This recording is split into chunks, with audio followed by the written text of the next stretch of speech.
my parents died of AIDS. My dad died when I was 7, and my mom died when I was 13. But it was my mom's death that affected me the most. I loved my mom so much, and I remember so many times praying to God when I became a Christian to keep her alive.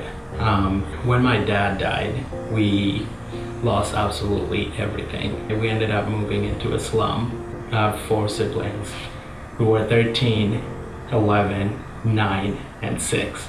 But then when my mom died, we got split up. I felt hate, absolute hate for God, because he was supposed to be somebody that really loved me. Even though I was a kid, I always heard that God loved me and that God cared for me. And at that point, I remembered so many times just praying to him, God, do not take away my mom. And then he had allowed her to die. After I'd been told that my mom had died, I was sitting outside and shaking my fist at heaven. I remember fighting very hard with God and telling him, how could you let my mom die? How could you let us be orphans? You say you love me.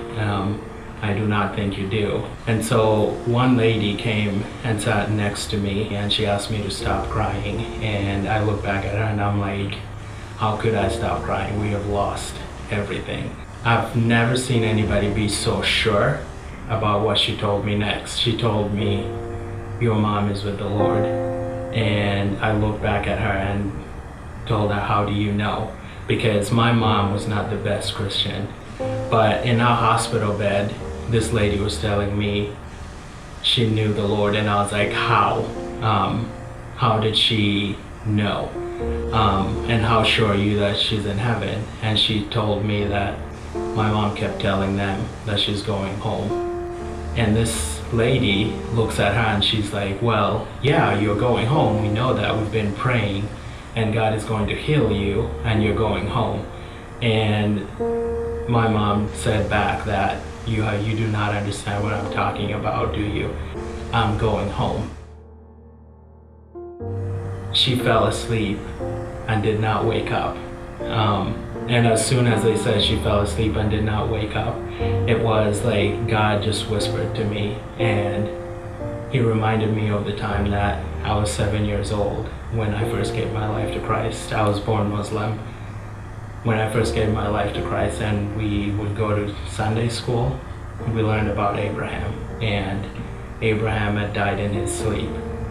And I remember praying a prayer like that when I was very young and said, God, if I die one day, I want to die in my sleep.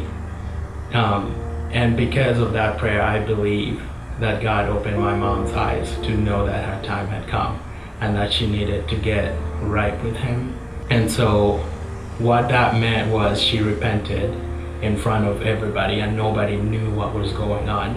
And right then, she knew she was going home. And she kept saying it, nobody understood it. When she fell asleep, she did not wake up. And right there is when I knew that God really did care for me and my mom, and that even he heard even the smallest prayer from a 6-year-old.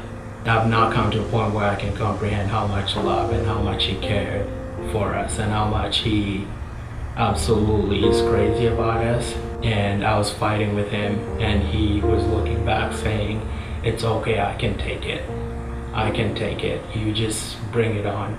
I want to take it, is what he kept saying. And then finally he revealed to me how much he loved me and how much he cared for me, that he would open my mom's eyes to her time of death, and the fact that he wanted so much to bring her to him because he knew how much that would mean to me. And so now I know he loves me. My mom's death for me meant that I could then start to live for Christ. A lot of the times I looked at that and the joy that she had knowing that she was going home, and I want that for everybody. And so just be real. Tell him how you feel. Tell him what is deep inside, because he already knows that. He wants you to say it, and watch him just change that. And even if he doesn't, it takes time. Sometimes we think that when we pray, we want God, everything, we want the fire to go away. Sometimes He's telling us, I'm bringing you right into the fire. But then I take solace in this, that even within the fire, He's there. Even when we're walking and we feel like we're becoming orphans at a very young age, it feels like He is not there. He is absolutely there. And so the one thing you could do is be real with Him. And let Him change that, and let Him walk with you through that.